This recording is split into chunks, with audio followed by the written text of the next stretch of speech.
ছেলেটা আপনি দেখেছেন বাবা মায়ের রাখতো না? অভিশাপ আসমান কাঁপে, আপনাদের কাঁপে না? তার কাঁপে না? অভিশাপের ভয় হয় না?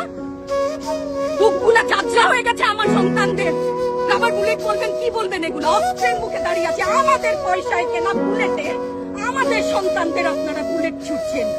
আর কত আর কত? পুলিশ ভাইদেরকে বলি, ভেতরে তো আপনিও মানুষ, পুলিশ ভাই বলি না, ক্ষমা করবেন, মুখ থেকে বার হয়ে গেছে। তাদের ঘরেও সন্তান আছে, তাদের খোলসের ভিতরেও মানুষ। যারা এখনো ঘরে আছেন তারাও জানেন আর কতদিন ভয় পাবেন? ভয়েই থাকে। একটা মারবেন 10টা আসবো, 10টা মারবেন লক্ষ আসবো। সারা দেশের মানুষ, মা বাপ সব একসাথে দাঁড়াবে। ওদের সন্তানকে মানুষ করার জন্য আমাদের কাছে, শিক্ষকদের কাছে পাঠিয়েছিল। কি জবাব দিব? আমার তো কোনো মুখ নাই, আমি শিক্ষক, আমার ভাষা নাই। তাদের কাছে হাত জোড় করে মাপ চাই, নিরাপত্তা দিতে পারি নাই।